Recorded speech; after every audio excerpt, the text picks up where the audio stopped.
Good evening. There's an old saying that I want to revisit, and it actually sets the stage for our roundtable this evening. And it reads as follows: I am in competition with no one. I have no desire to play the game of being better than anyone. I am simply trying to be better than the person I was yesterday. Interesting. Good evening. I'm Mark Smith, and thank you for joining me this evening for the Process Live Roundtable. I started off simply with stating or saying something that I think is important to me, because this is the centerpiece of our conversation, or one of my acronyms that I've written that we're going to focus on this evening. It's so important that we share so much information with each and every one that we have an opportunity to share with. Before I get this show started tonight, I want to ask a favor of each of you. I want your input tonight on a couple things. First, I want to ask you something that I ask the men and women in Baltimore, Maryland, Washington, D.C., and Virginia every single day, and those that I come in contact with across the country. And that is, what is the most important piece of furniture that you have in your house? I want you to weigh in on that question. Please, don't be shy. I'm going to give you a minute to post your reply. And while you're thinking about that, I want to do my best and be the first to say, welcome to the Process Roundtable.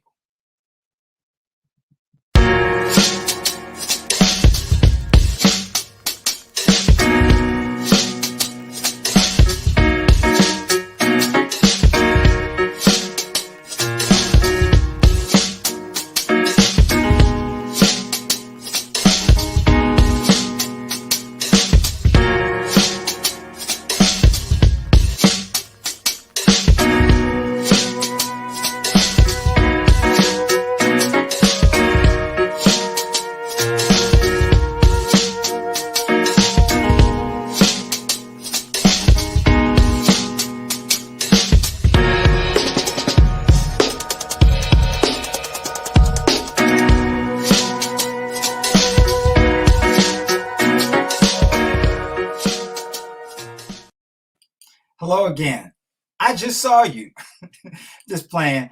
If you haven't had an opportunity to listen to any of my prior messages or podcasts with every single acronym that I've written, please revisit those on Spotify, Anchor, TuneIn, iHeartRadio, as well as Google Podcasts and a plethora of others.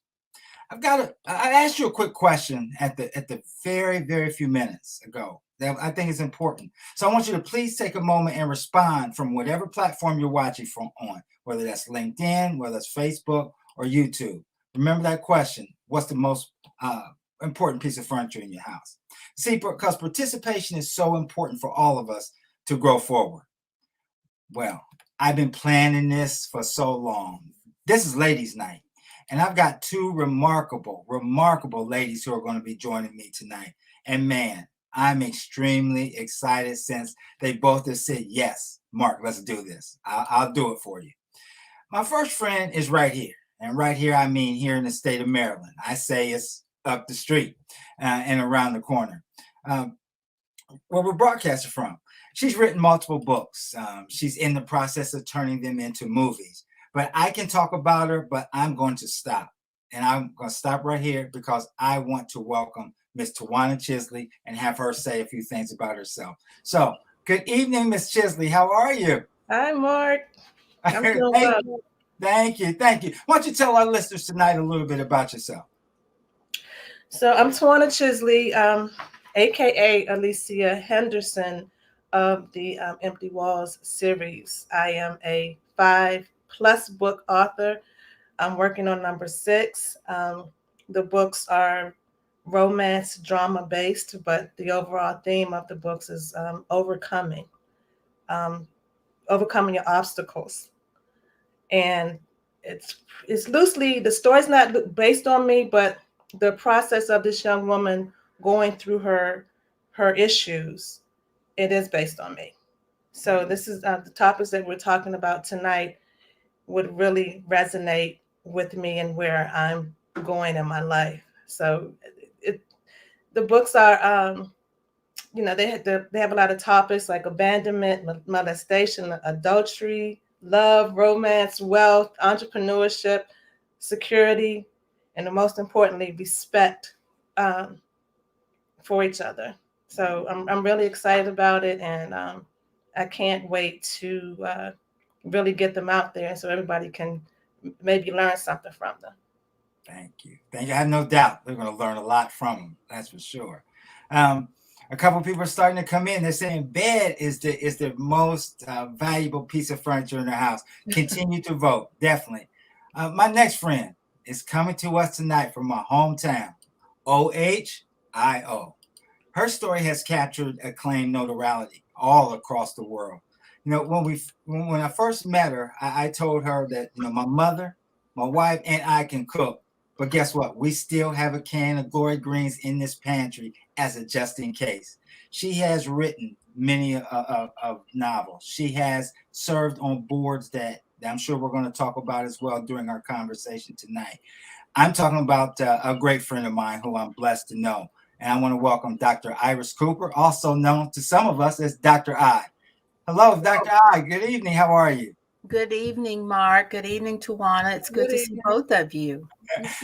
Tell our listeners a little bit about who Dr.I is. Well, Dr.I is originally from the famous city of Evansville, Indiana. That is at the tip of the boot, in case you're wondering where that is. And I could not wait to get out of there so I could see the rest of the world.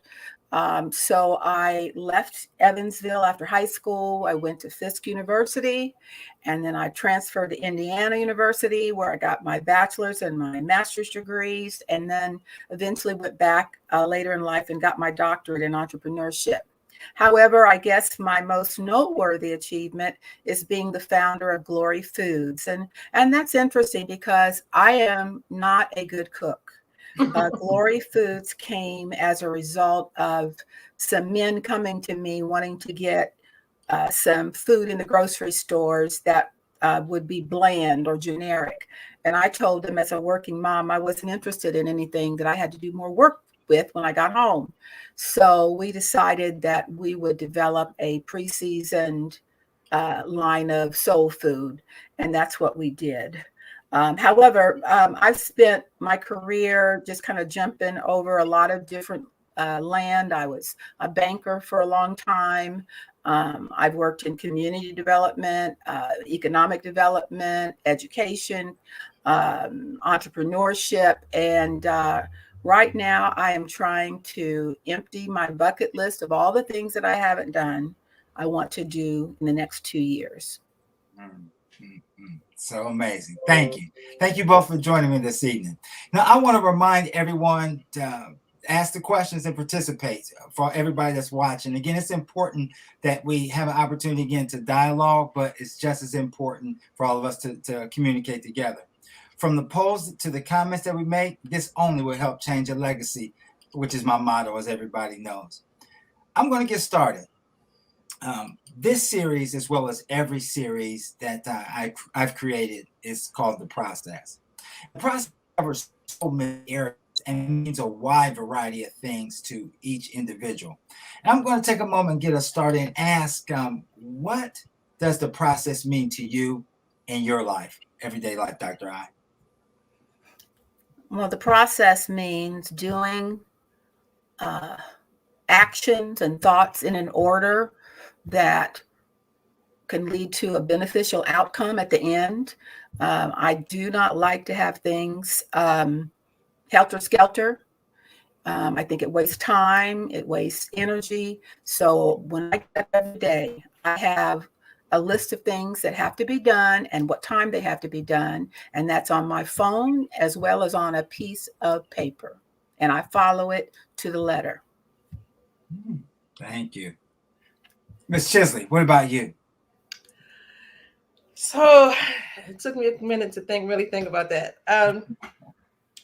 But the process for me in my life would to be sure that I'm living on purpose and that I'm understanding who I am and why I'm here.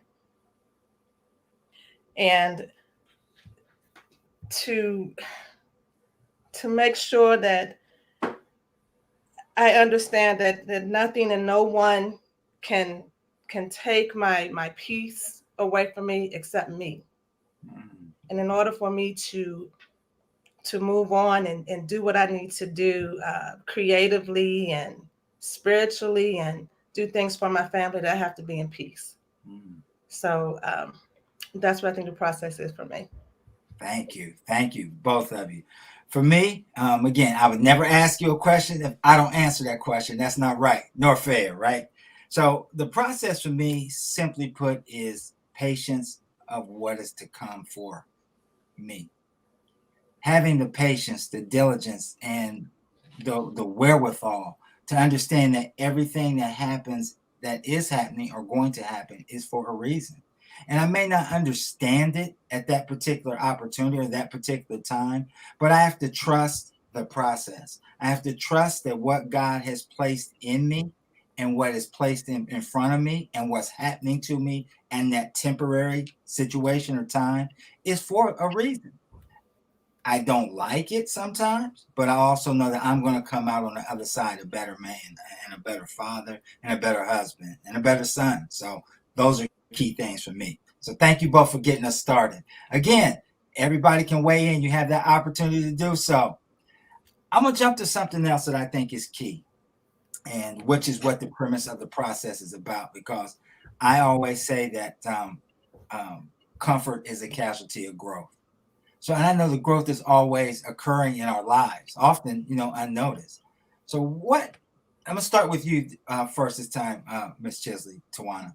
What has been the most rewarding steps of progression that you've experienced, and how has that affected others in your circle? The most rewarding progression.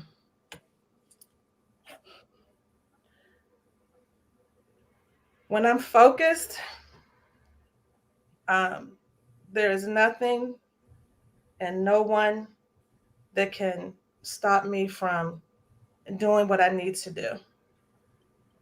And I have two amazing and beautiful daughters, extremely talented, gifted, and I want I want to be a great example um, for them, so that they know that they don't have to be in their 50s in order to find themselves, that they're capable of doing it now. And so I'm trying to show them the way. As long as you're focused and you keep your mind right, that everything that you want to do, you can accomplish. If that makes sense. It makes good sense. Why don't you send it to Dr.I for me? What do you think, Dr.I? Well, you made me think about my children who are now adults, and I'm proud of the people that they have become. Um, but I also have to think about a young woman that I met when she was in high school, and she was in foster care, and I became her mentor. And she had been in the system most of her childhood. But I pretty much just took her with me and brought her right into my family. And I'm proud to say that now she is in California as the Director of Workforce Development for Orange County, California. And every time I think about that scared little girl that was in children's services that was working at Wendy's when I met her, and where she is today, I get chills down my spine.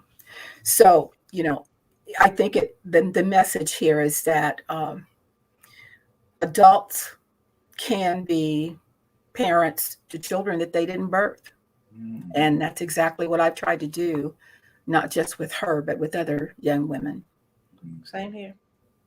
That's beautiful, and I think we all do that in a huge capacity as well. Because when we, progression and growth is taking the I out of the situation and putting the we, replacing me with we, and that's something that both of you have said that is so powerful, and I definitely agree.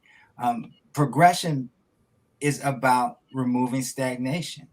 You can't be satisfied with where you are in the areas of lack of growth that you're sitting at, because we all are called to do more and more and more, or as it says, exceedingly abundant things. They're within all of us, and we are challenged to make that happen. So I definitely agree. I asked the question at the beginning of the broadcast about furniture, specifically the most important piece of furniture in your home. And you guys still have time to vote. I've seen bed, I've seen people say their couch, I've seen refrigerator, I've seen kitchen table today. Each and every time this goes on, they don't suggest their mirror, the place that sets the stage for our day, the place that forms how we really perceive ourselves, and a constant reminder of some place that we can't run from, because again, we can't run from those actions. So in the road of growth and progression, there's it becomes a challenge sometimes. And the word mirror has taken on a different meaning today for the purpose of our roundtable. It stands for managing internal reviews that remove opportunities missed. Let me say that one more time. Managing internal reviews that remove opportunities missed. So I'm going to start with Dr. I first. I want you to discuss one of those three words in this acronym, if you would, and how they are instrumental in your personal growth. And again, one word at a time, and then pass it on to Tawana. Well, I got to start with opportunity.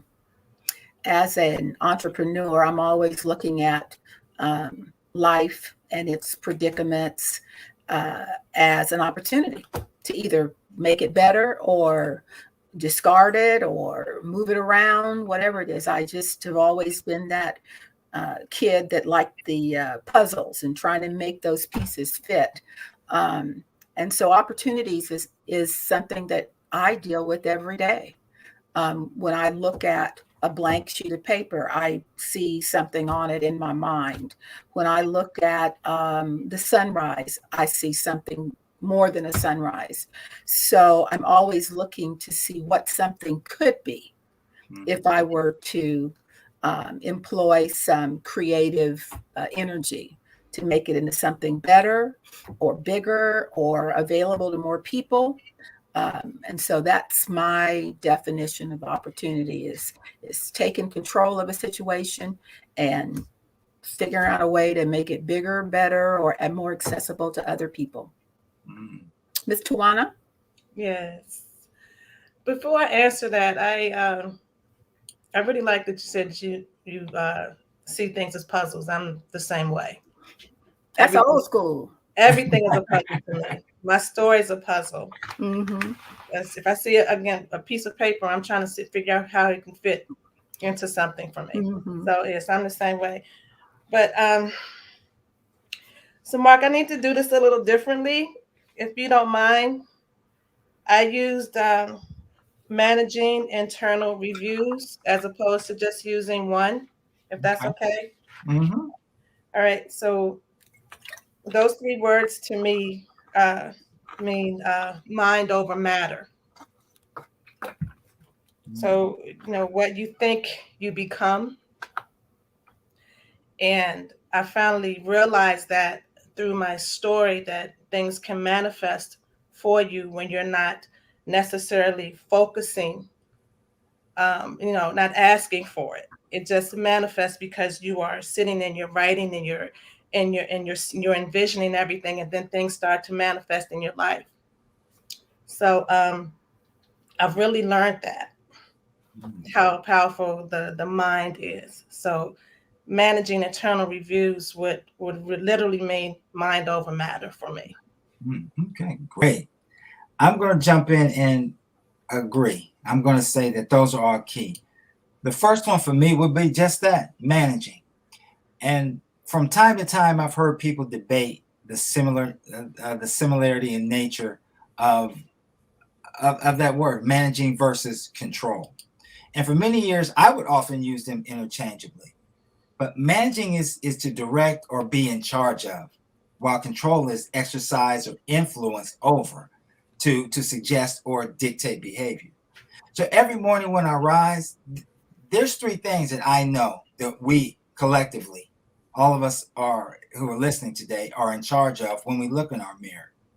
And number one is, I believe we're in charge of the thoughts we think and the thoughts we think of ourselves, because that sets the stage. That sets the stage for what happens once we turn away, open that door, and leave for the day. The thoughts that we think of ourselves. The second is the images we visualize of yourself.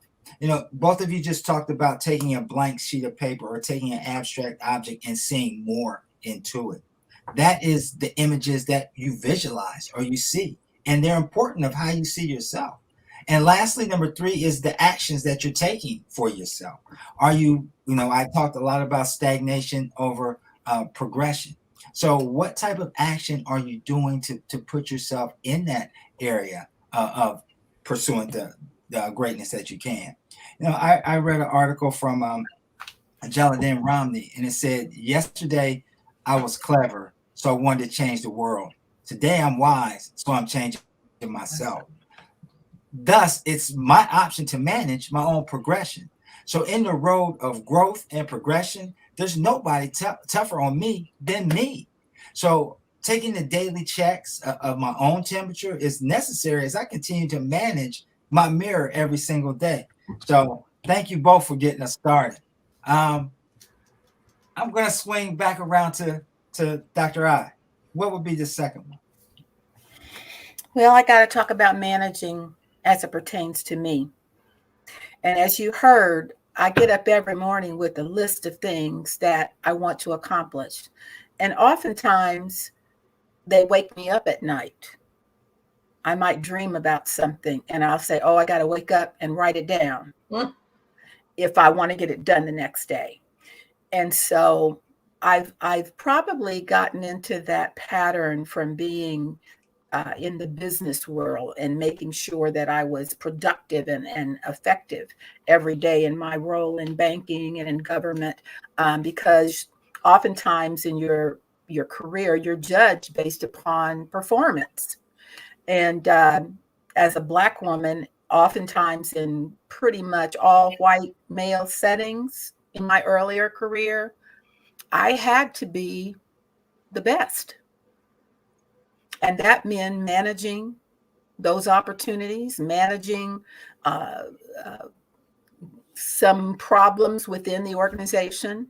And it was a stretch, but that's become a habit with me. I like to end my day thanking God for the energy to get my list done so I can do something again the next day. Mm-hmm. Beautiful. Thank you. I'm inspired. Sometimes I don't get a lot of sleep, but that's how it happens. I'm inspired. I got a question out here. It's and it said that and this goes for both of you. It said that ladies, you're both accomplished. Who or what helped you believe that you could achieve such lofty goals? We'll start with you, Tawana. So the writing started roughly 6 years ago, and to be honest, I was talking to my oldest daughter, and I said I had a story, and she said, "Mommy, write." And I was like, "What?" Right? I'm not a writer, but I am. I'm a storyteller, and for the longest time, I wouldn't call myself an author. I would call myself a storyteller, and I've been doing it all my life. And writing, I'm an extremely creative person, but most of my creations were with my hands. And to know that all those stories that I had in my head all those years, it was gearing me for what I was supposed to be doing later on in life. So my daughter said, right, that's all I've been doing ever since.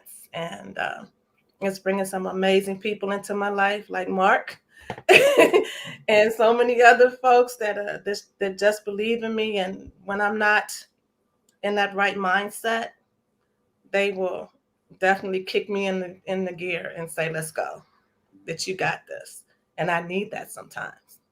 I know I have it. I just tend to lose it from time to time, and it can't happen anymore. Got things to do. Nice. What about you, Dr. I? Well, that's an easy question. My mama and my daddy. My parents migrated from the South. Both had to leave college because of money issues. Stopped in Evansville. My father started working for Chrysler in the factory, even though he had 2 years of college, but he was a factory worker. And my mother ended up being a lady in a department store that hung up clothes. And she had some college too. But that didn't stop them. Both of them decided to be entrepreneurs. So my father started a food catering business while he was working at the factory. He was catering rich white people's parties. And my mother was the first Black Avon lady in Evansville, Indiana. And I watched them hustle. As a little girl, I watched them hustle. I watched them buy rental property. I watched them just put their noses to the grindstone. And honestly, if you were 10 years old in my house, you gonna go to work. Whether it was a lemonade stand or babysitting, I was all out hustling when they were out hustling. So it was just part of growing up in my house. Great. Thank you both. I'm going to jump and answer part two of the word mirror for me, and that would be internal, of managing internal. Over the years, I developed another methodology that is accurate and has never failed in working on the internal person. And that's simple. You can run from a lot of people and or a lot of things, but once the Holy Spirit convicts you, there's no place to run. See, rock bottom has the power to change the internal self as you look inside your mirror. So for many, many years of not accepting where I was supposed to be, I closed or shot that down without taking in the internal temperature of where I was supposed to be and what I was supposed to do. AKA, you can call it lazy or you can call it procrastination. They still fall along the same things. They mean the same when it's all said and done. So taking that internal pulse, understanding that I have to drive my own ship.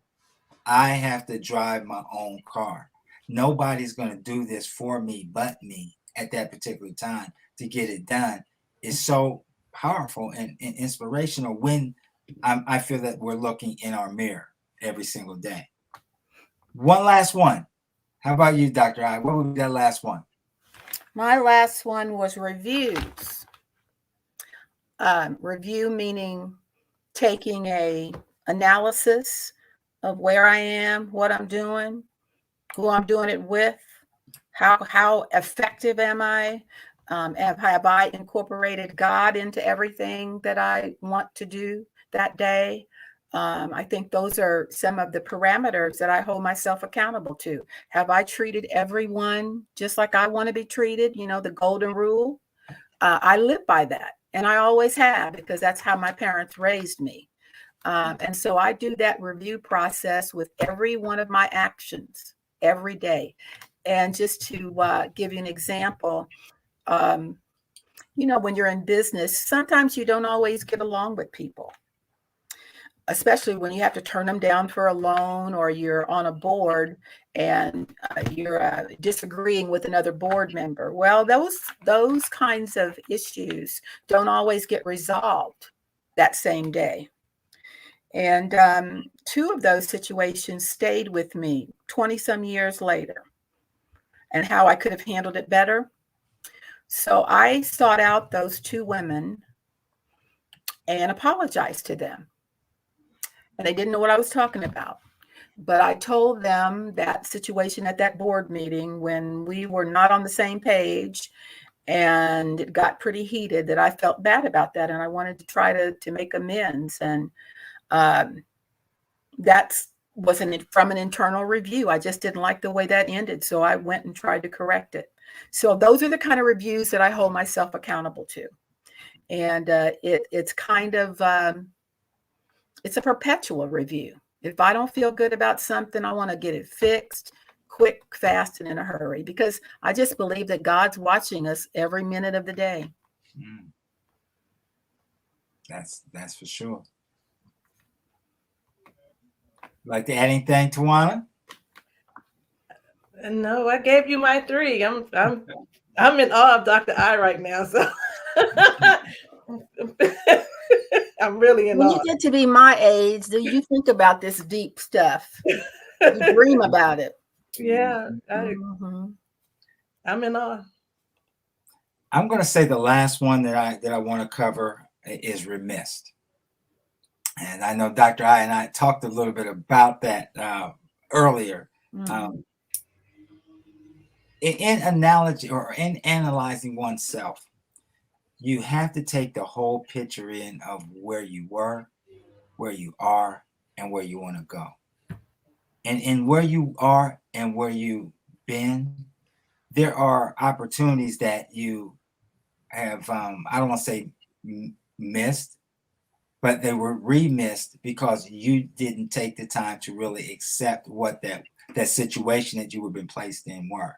You know, I use an analogy, and some of you may have heard it before. And when I teach the young men and women here, I use the analogy of poor. And I don't talk to them about being financially poor. I'm talking about passing over opportunity repeatedly.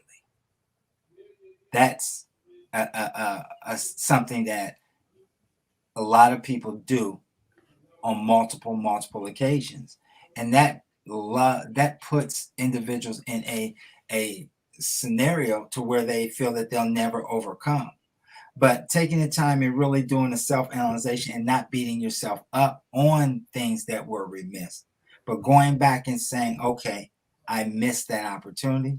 What do I need to do now to make sure that I don't miss any other opportunities as I say, grow forward, not go forward, as I grow forward and being the best person that I could be. So again, great conversation. I am something that was said that I told you, I keep it here because again, there's always something that's said that I always have to dial back to because it's an important part of a conversation. And that was, we had talked about what are the vision of what our children see and we all know that they're going to emulate, worship somebody at some point in their life. They are going to. What are the steps, or what steps can each of you talk about, if you would, that you knew that there needed to be something done different to best benefit your child and their future? I'm gonna go with you first, Dr. Cooper. I'm gonna give Tawana time to come back. Please. Well, you know what? I have to go back to my parents. My sister was killed when she was 18 years old in a car accident. I was 4 years old. So after suffering for years, my parents kind of, made the decision to move on, and they became super parents. And to give you an example, one day at dinner, I guess I was looking around and knocked my father's dinner over on his clothes that he was supposed to wear to cater that party that night. And he hollered at me. I mean, he was ticked off. And I just got up from the table crying and went up to my room. And I said, I didn't mean to do it. You know how that is. So in any event, I went on to bed, and I was awakened the next morning by my father at my bedside apologizing to me, saying that he was sorry that he hollered at me. He had a rough day, and he knew it was wrong as soon as he started it, but he had to get to work, and he just hoped that I would forgive him. I'm like 7 years old. I never forgot that. And when I may have made mistakes with my children, lost my temper, given bad advice or whatever, I'm the same way. I'm not perfect, but I do take every opportunity to make a bad thing better. Tawana, how about you? You know, I came home from working on a job roughly 22 years ago. And the whole point of that was to be home for my girls. So I started doing daycare. And with that being said, I have all these other kids that I now consider my kids as well. And I've watched them grow up. And it's not until recently that I really feel like I have become a better influence on them, so to speak, because I have now found myself and what's important for me and my health and my spirituality. And my youngest one is so much like me, and she stresses out. And I'm now at that point, and she's in college at Morgan State, and I'm now at that point that I can now tell her that everything is not as bad as it seems, and that you have to just breathe and not get so angry, and know that it's going to get better. You just have to, understand that everybody's not going to be who you are or be what you want them to be, but you have to be who you are, and not be so stressed out over it. And I didn't learn that until, honestly, the last couple of years of trying to find me. And the strangest thing is that, with my books, this is the journey of that young lady. So by the time you get to my fifth book, it's telling you all of that it's all in you. It's all in your mind. You can change who you are. And that's what I'm trying to instill in my daughters. So, again, if that makes sense, that's where I am. Makes good sense. Your mirror. It starts in your mirror. I tell everybody, and you, as we all parents here, and we have plenty of parents that are listening to us today. There is no manual that they give you at the time they give you that baby. There's no manual that says you follow these steps and this child will do X, Y, and Z. Unfortunately, the child, again, at some point still has, because we live in a society that expresses and does a lot of things that our children visualize and see. Unfortunately, we just have to do the best humanly job that we can to know that they're going to be on the right path. The thing that, and the hardest thing that I think it is to get them to understand is probably one of the hardest things that it took us to understand growing up is the word temporary. I mean that this situation is not finite. What you're going through is not the end of the world. And that square or that box that you see right there is a small, you can step on that box and step out of that box if you choose to do so. So that is kind of why I asked that question, because the parents and children need to hear that. And it also segues me to another question. And I'm good at questions, and you know that. Simply put, I'm going to do this the best way I can. Change is hard at first. It's messy in the middle, but it's rewarding in the end. So, Tawana, describe a time when change met all three of those for you in your life. Was messy in the middle. It's hard at first. It's hard at first. Messy in the middle, but rewarding at the end.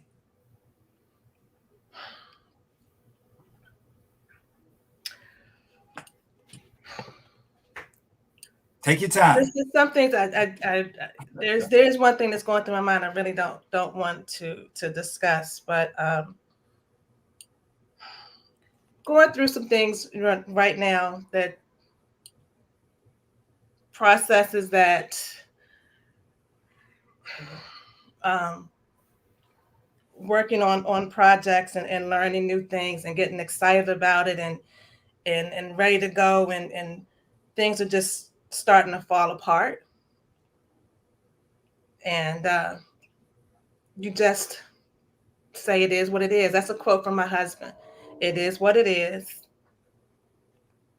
Let it fall apart so that you can build it back up again. So this is pretty much where I am right now. Um, I don't really want to discuss exactly what's going on, Right. but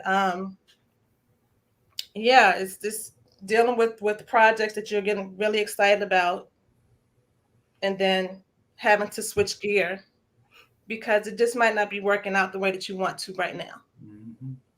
So you take a step back, again, say it is what it is. You find your peace and you keep moving forward. Mm-hmm. And that's where I am. I'm never going to stop uh, what that dream or that goal is. Mm-hmm. But you just have to pivot a little bit. Mm-hmm. When you pivot, you're still working on it. Again, you take your mind off of that which you know is coming and focus on other things, because it will start to come to fall into place as it did when I started manifesting the things through my books. Mm-hmm. So I know, but you got to go through it to get to it, Mm-hmm. pretty much. Absolutely. Let me add this. I always take a lot of suggestions and information from my better half because she sees the whole picture, and sometimes I just see. You mentioned your husband says it is what it is. I concur a lot of times, and she sees the whole picture of exactly what I'm going through and what I'm thinking, and what I would say and what similar things have happened to me. And I remember hearing, Mark, did it really fall apart? Or was it paused? Just paused long enough for you to regroup to take it to a trajectory. Did I stop you? And I think that's how a lot of things are, in my personal opinion, should be viewed in life.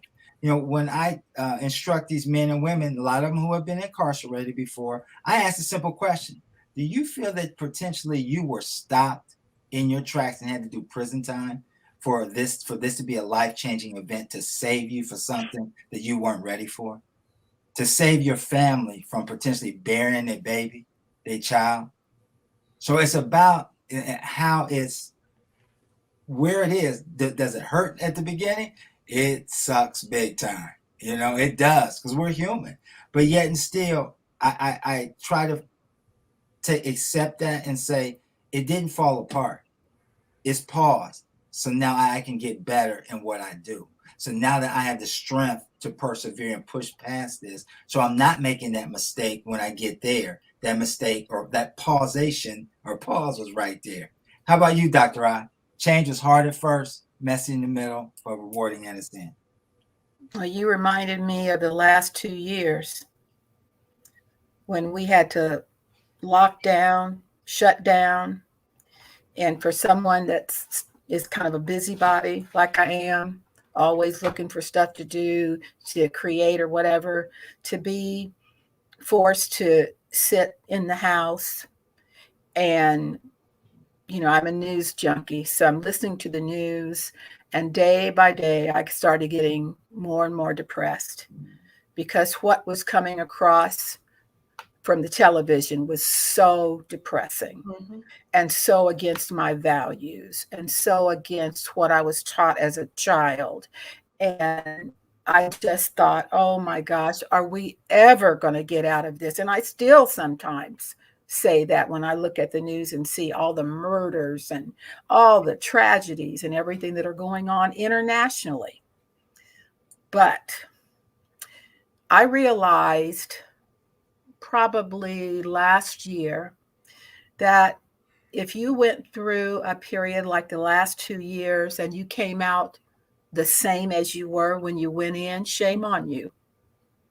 because if you didn't use this time as kind of a hibernation to look at yourself, look at your surroundings, look at what you could do to make life better, connect with people, there still were a lot of opportunities just available to you as you went through this pandemic, and you can come out a better person. And I really made an effort to do that.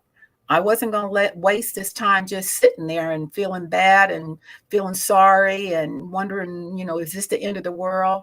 I was going to make each day count. And so that would be my advice, is that, yeah, it can get really, really bad sometimes, but just know that you still have some power to bring the sunlight into your room and to other people's room. So you can't let the rain stop you. You got to take a thunderstorm and turn it into something beneficial for somebody. Mm-hmm. That old saying that not all storms come to kill or destruct. They come to move things out of your way for you to grow forward. I don't say go forward. I say grow forward. Agreed. My father, rest his soul, tomorrow would have been his birthday. And I'll never forget, he said, I want you to learn one word. I said, what's that, Dad? He said, next. Next. Mm-hmm. If you learn that word and encompass the meaning of that word, then nothing will stop you from reaching where you want to go. But you will stop yourself from reaching where you want to go. Because next just means not right now. Keep moving. Keep moving. So, ladies, again, thank you for getting that started. I've got one more question before we get ready. Before we get ready to hit our downward slide. This series that I'm writing right now is The Process Season 5. So I'm into my fifth series in this episode with different acronyms in each one of them. This one, I think, is the halfway point, but I mentioned a tip a little bit earlier. And it's been a catalyst in everyone's life at some point. And that's procrastination, the thief of time. If you would, I'm gonna start with you, Dr.I, just because you told, just because we value your wisdom. Will you share what that means to you, and what advice can you give others to remove that from their life? I fight procrastination like the devil. I started that a long time ago. I know it when it comes into the room, into my head, to the office. And that is my reckoning to get going. Don't stop, keep it moving. And so I can't say that I've mastered it, but I recognize it, and it's easy to do, but I fight it tooth and nail all the time, because life has deadlines, folks. And sometimes if you miss the deadline, you missed your blessing. And I've learned that. So I do everything possible, including getting up in the middle of the night and writing down something that's in my head because I might forget it in the morning, or going someplace an hour early so I can just sit and relax. I don't have a big problem with that anymore because of being in environments where if I was late, I was going to be labeled as not on point. I was, banking, you got to be on time. In government, you got to be on time. So no, I take care of business. Thank you. Tawana. Yes.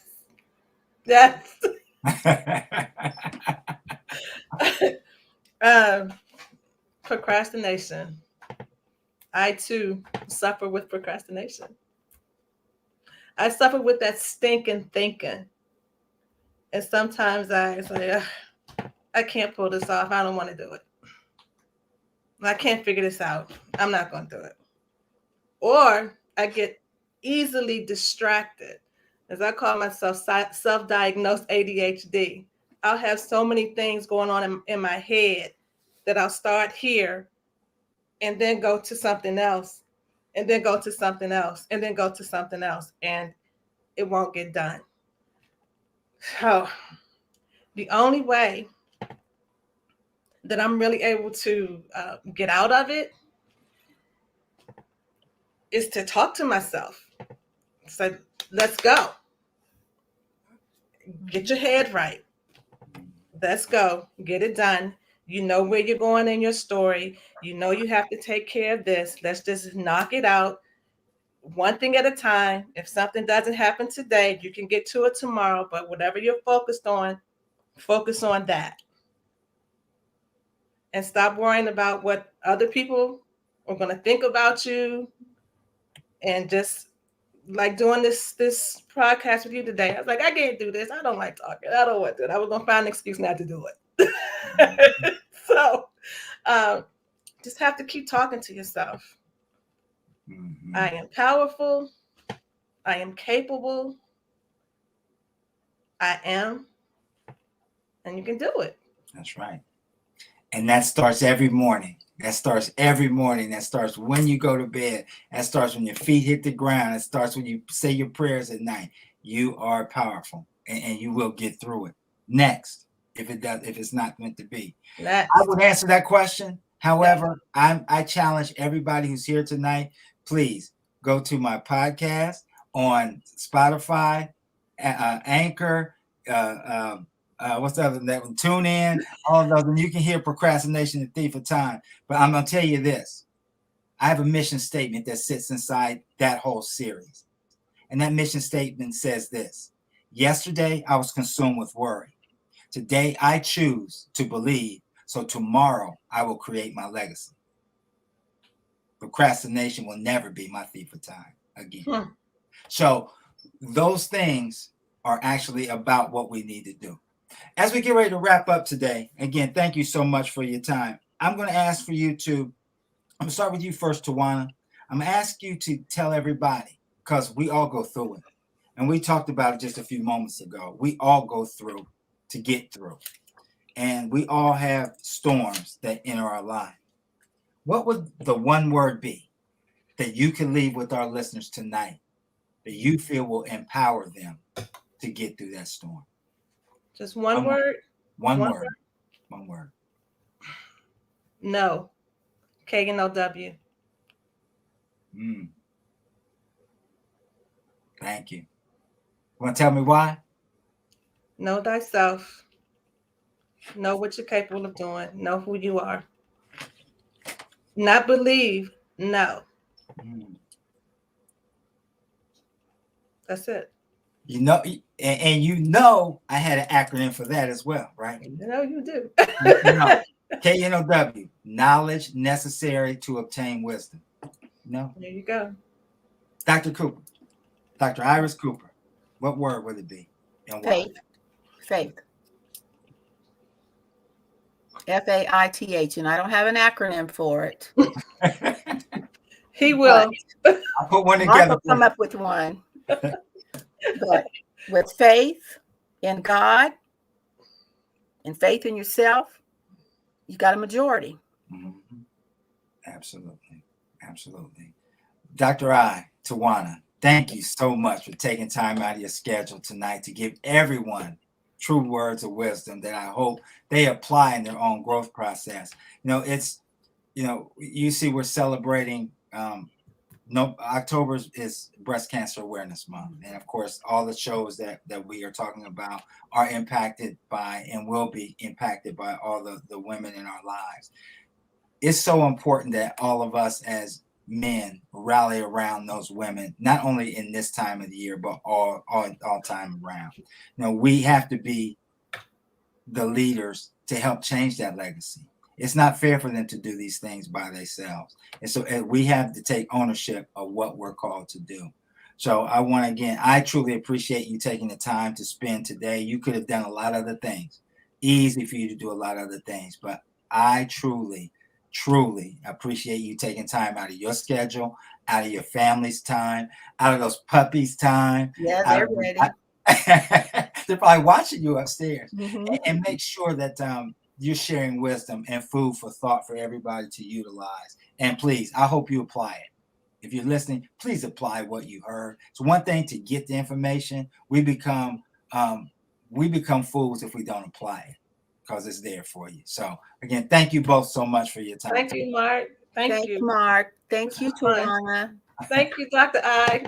Be good to yourselves. You too. Thank you to my production team, Miss Toya Glenn and Miss Janet Jack, for the behind the scenes work that you don't see. You don't get a chance to see what they do, the prep that they do, the extra last minute things that they pull off, the monitoring, posting, everything. They do an amazing job. So thank you very much. Thank you to Dibble and Dad for the processed merchandise, the wardrobe, and other brands that you support. I'm truly honored because you do support a lot of other brands, but for you to take the time and embrace and support the process, I truly appreciate that, and I'm truly blessed. If you know me well enough, you're going to know that I'm going to close with a story. And I close with a story because it impacts and puts everything together for what we just talked about tonight. So there was a curious mouse that visited a carnival that was in town. There were tents and contained with attractions, the likes of which the mouse had never seen before. The mouse entered one of the tent that was filled with thousands of mirrors in various shapes and sizes. He ran from one to another, fascinated by all the curious mice smiling back at him. He thought to himself, this is a wonderful place. So many happy mice. Now I will come here as often as I can. As he left the tent, he came upon another mouse. Guess what? He exclaimed. I'm not guessing anything. What do you want? The other mouse snapped back. I have just come from the most amazing place. You'll love it. The other mouse asked, what's so special about it? Just see for yourself, replied the first mouse. Trust me, you won't be disappointed. Go into that tent over there and you'll actually see. No sooner than the second mouse entered the tent of mirrors than something startled him at the beginning, and he began to sneer and growl. Everywhere he turned was a face glaring back at him. Hideous, gnarling, scowling faces. What an awful place this is, he muttered to himself as he left the tent. How cruel that mouse was to send me here. The scared mouse ran from the carnival, cursing the first mouse for being so devious. Every creature he passed along the way, he sneered and spat in the direction he thought. The world is filled with so much unpleasantness. Yet this wretched mouse failed to realize that the world, like the mirrors in this tent, merely reflects back at you what you give it. See, we've all met people with the same attitude as this little mouse. If we're honest with ourselves at some point, we might have to admit that we have had days like this grumpy little creature. I do, and when I catch my reflection in the mirror, I'm reminded to always manage internal reviews that remove opportunities we missed and take control of my mirror. Believe in the real you in your mirror. That is something that we're all in control of. Society, our loved ones, can't define what's in our heart and soul. I've said this on many occasions, and I said it again at the beginning of tonight. There are three things that we're in control of: the thoughts we think, the images we see, and the actions we take. It gets better, ladies and gentlemen. It gets better. Please take a moment and listen to the podcast with all the acronyms that have been written. Again, you can find them on those platforms of Anchor, Spotify, TuneIn. Just search the process, Mark Smith. Please, if you like the show, you got something out the show, please like and subscribe to the YouTube channel as well. Again, we want to make sure that we are delivering a message that is empowering. I'm going to close with this because I think it means everything. I use the word next. I use the word temporary. But change begins and ends within. So do me a favor. Do yourself a favor. Help change a legacy in 2021 and beyond. God bless you. Thank you for tuning in, and I will see you soon.